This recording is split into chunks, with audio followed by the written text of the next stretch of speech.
The night sky. Countless stars and the majestic sweep of the Milky Way. But beyond our local neighborhood, across the cosmos, there are over 2 trillion more galaxies. When we first began to observe galaxies, we collected them like butterflies. Little by little, we realized that they formed a web. The cosmic web is the infrastructure that connects every corner of the universe. You don't know anything about our universe if you don't understand the cosmic web. It feeds galaxies, it forms galaxies, it is made of galaxies.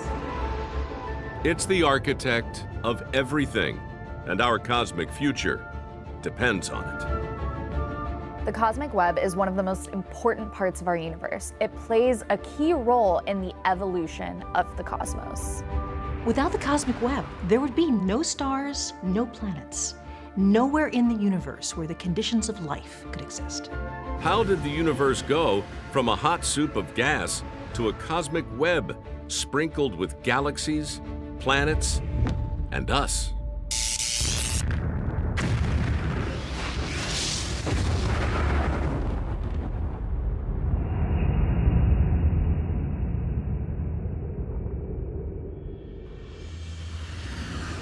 The universe may appear random.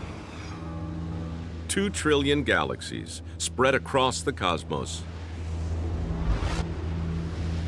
But in this cosmic chaos, scientists detect order.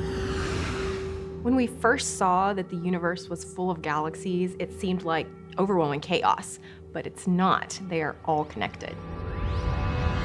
Galaxies link up in a gigantic cosmic network spanning the entire universe. How this pattern emerged may be cosmology's biggest puzzle. In some senses, you don't understand something unless you understand how it comes into existence and how it's formed.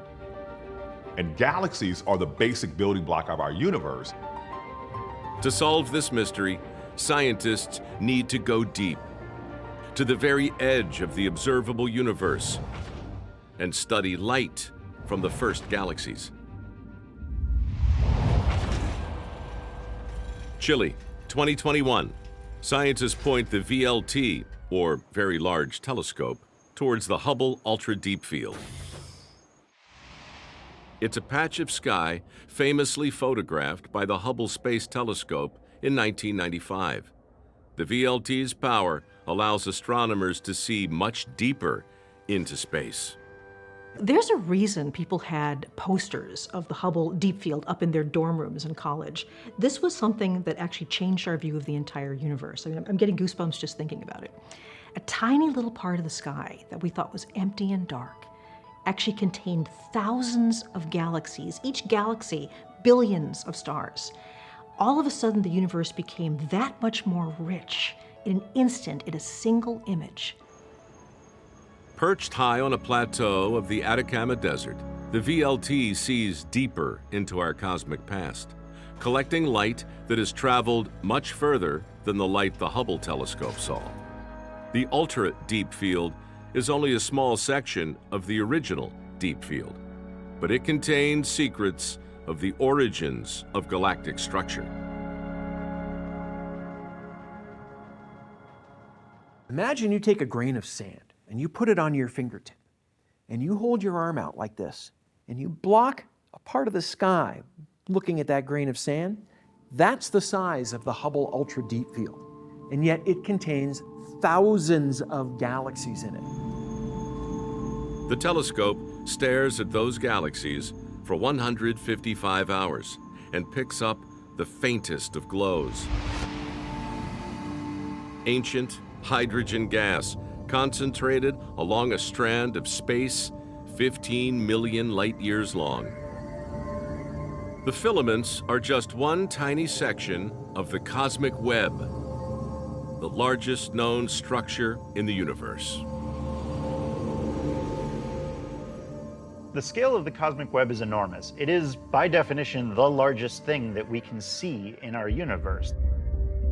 Today, the cosmic web is a lattice of filaments, linked streams of hydrogen gas that form an intergalactic network spanning the entire universe. Inside the nodes of the cosmic web, you'll find galaxies, stars, black holes. Along the filaments, you'll find gas that connects these nodes, and the gas will connect to the other galaxies and clusters of galaxies.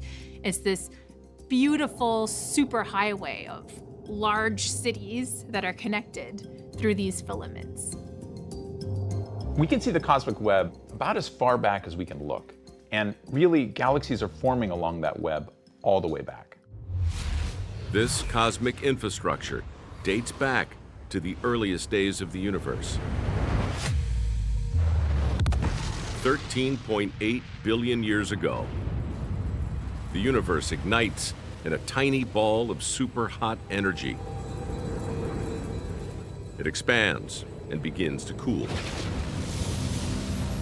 Energy transforms into primitive subatomic particles of matter.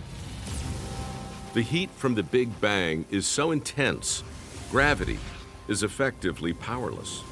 The very early universe was super hot, super energetic, and regular particles of matter were zipping around so fast that not even gravity could hold them together. But regular matter wasn't the only thing in the early universe. In the background, gravity is working on something else. Regular matter's ghostly cousin, the invisible substance known today as dark matter. It makes up about 85% of all the matter created in the early universe. Normal matter and dark matter both existed around the time of the Big Bang, but the way they played out was very different. Just 10 seconds after the Big Bang, the infant universe is billions of degrees Fahrenheit. Still far too hot for regular matter particles to clump together. But dark matter plays by different rules. Dark matter isn't affected by the Big Bang's intense radiation in the same way that regular matter is. And so because it's able to cool, it clumps together in a way that regular matter doesn't. As dark matter clumps grow, they exert a gravitational pull and begin to form shadowy structures. As soon as the dark matter gets a foothold, we have a place where there's a bit more stuff. Then that attracts more and more dark matter. 380,000 years after the Big Bang, the intense heat drops to a few thousand degrees. Normal particles of matter move around more slowly. Protons and electrons bind together and form atoms of hydrogen and helium gas. Then, gravity from dark matter starts to work on regular matter. Before you know it, you have this very clumpy universe with these huge dark matter halos that can now start to draw in also ordinary matter in the form of gas. A billion-year building project begins. The dark matter clumps pull in clouds of gas. The foundations of the cosmic web and the galaxies. Just as when you build a building, there's a lot of work that happens before the building goes up. Our universe spent a lot of time laying the groundwork for this cosmic web before it switched on the lights. The foundations are complete, but the job isn't finished. How did those clouds of gas transform into the greatest structure in the universe? The secretive dark matter that brought the gas together is also on site, managing the build. It was really the dark matter that called the shots in cosmic clustering, because it outweighed the ordinary stuff by a big factor. In essence, the cosmic web is made of dark matter. Tendrils of material are stretched out across the cosmos. As the sprawling structure builds, its gravitational pull strengthens, pulling in more dark matter. The clumps begin to collapse and shrink down into filaments. These meet at even more tightly packed clusters, creating a huge, dark scaffold that drags in more hydrogen gas. Imagine drops of dew on a spider web. That's like hydrogen blobs being pulled into dark matter's cosmic web.